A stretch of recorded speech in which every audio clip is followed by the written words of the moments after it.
Yo, Lawrence, I cracked you up.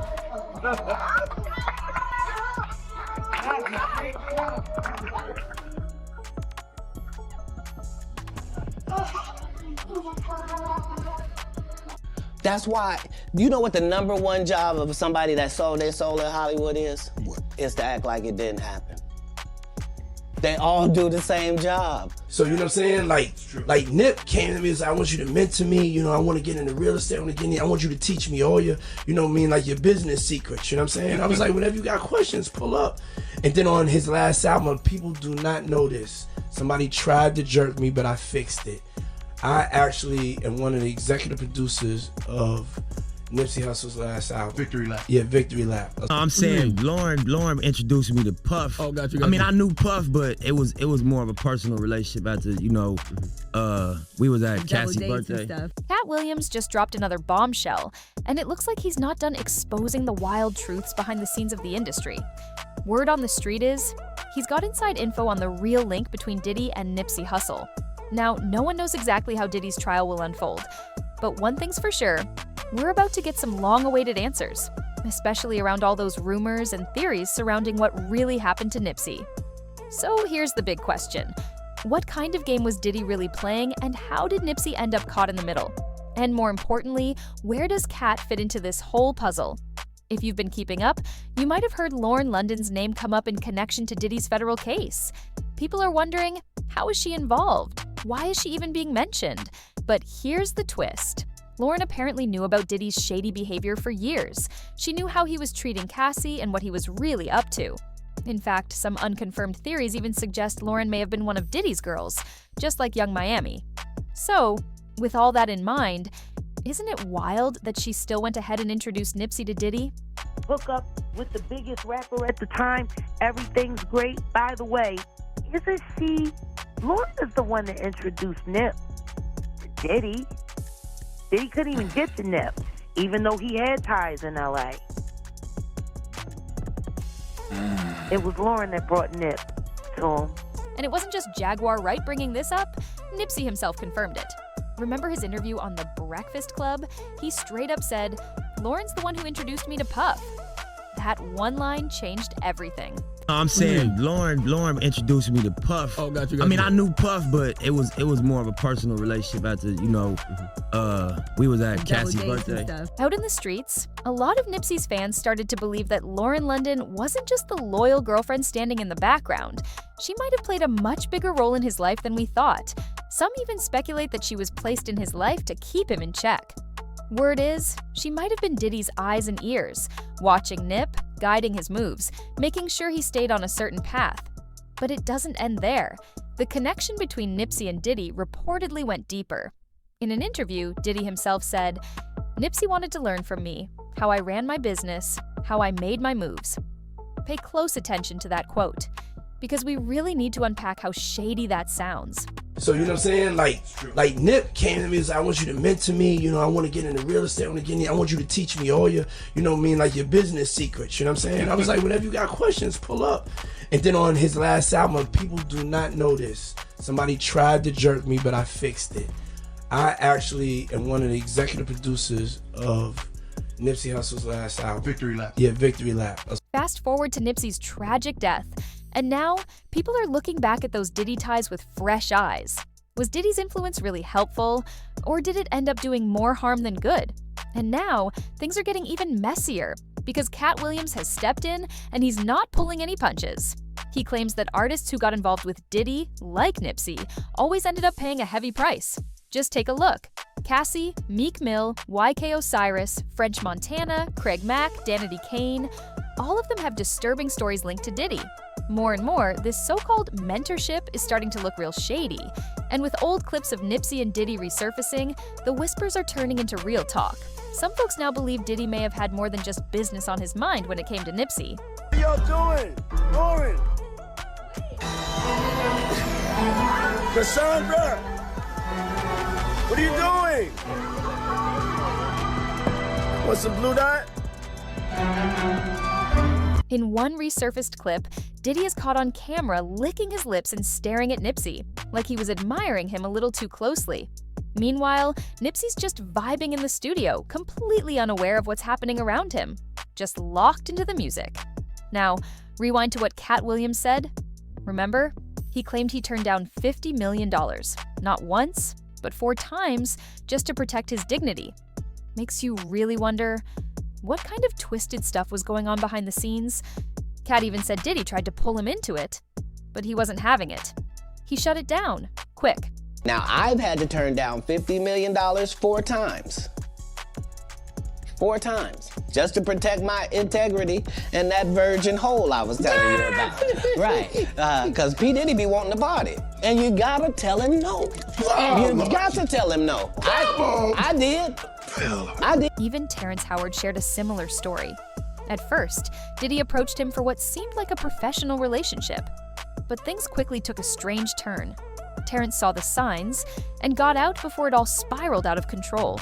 Then next thing you know, okay, hey, will you help me? I want to hear your music. So I come over there and I play the music. I'm sitting there, just looking at it, like waiting. So then my assistant was like, he wants to hang out with you next week. And I was like, for what? He's like, I think he's trying to f*** you. That's what my assistant said. I was like, oh, now I get it.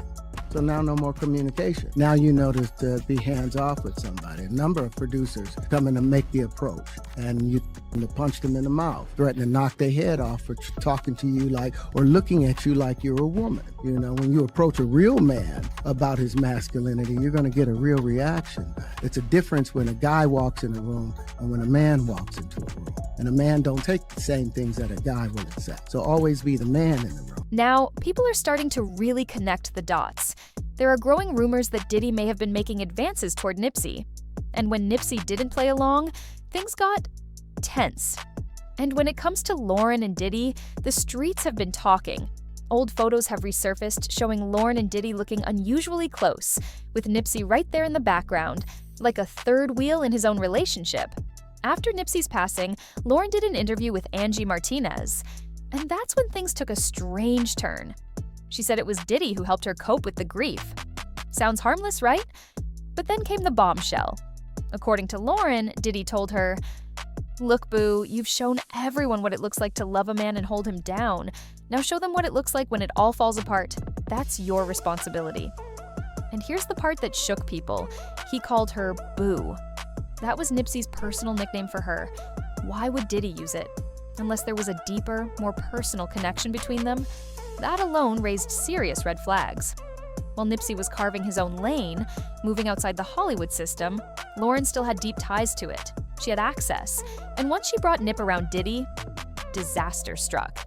Then former bad boy insider Gene Deal came forward with a warning, saying the industry gets dangerous when you make certain kinds of requests. He even shared that Nipsey once told him he wanted his next project to carry the same energy as Biggie's Life After Death album. Think about that. Life After Death. The album that dropped right after Biggie was taken out.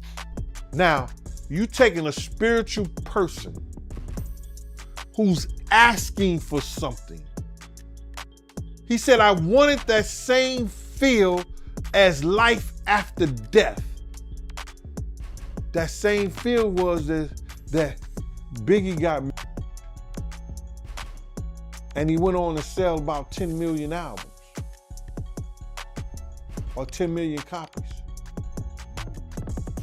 I was saying, you gotta watch what you say to demons because it just might come true. According to Gene Deal, that moment, that one request from Nipsey, was his biggest mistake. Because once Diddy got involved, it was game over. Nipsey started spending more time at Diddy's mansion than in the studio, and that's when everything shifted. It was like Diddy's grip started to tighten. Suddenly, Nipsey looked different, stressed, tired, and not himself. Fans saw it. They felt the change. Maybe it was because Nipsey couldn't be controlled. He was too smart, too independent. A revolutionary voice straight from the streets, and he wasn't about to bow to Hollywood. And some say Diddy couldn't handle that. Others believe Diddy had his eye on Lauren the whole time, thinking that once Nipsey was out of the picture, she'd be next. But let's be real. Diddy's track record with women speaks for itself. He didn't treat Cassie like a queen. He kept her under his control. And let's not forget Kim Porter, the mother of his children, who passed after years of emotional trauma and mental exhaustion, allegedly from Diddy's manipulation. So when people say he was going to treat Lauren differently, nah, this wasn't about love, it was about control. And Diddy's grief game, it hits different.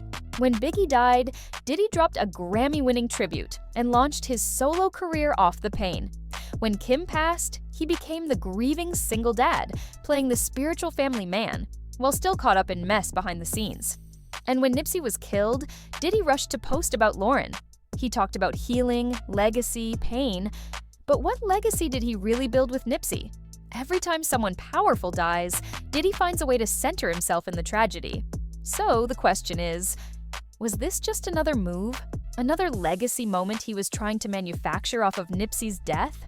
Rumors say Diddy saw Nipsey as a pawn, a name he could attach to, a legacy he could ride, but to do that, someone had to open the door. And more people are pointing at Lauren. As for Katt Williams, he saw it all coming. Long before the headlines, long before the arrests. He knew Diddy's trap would eventually unravel.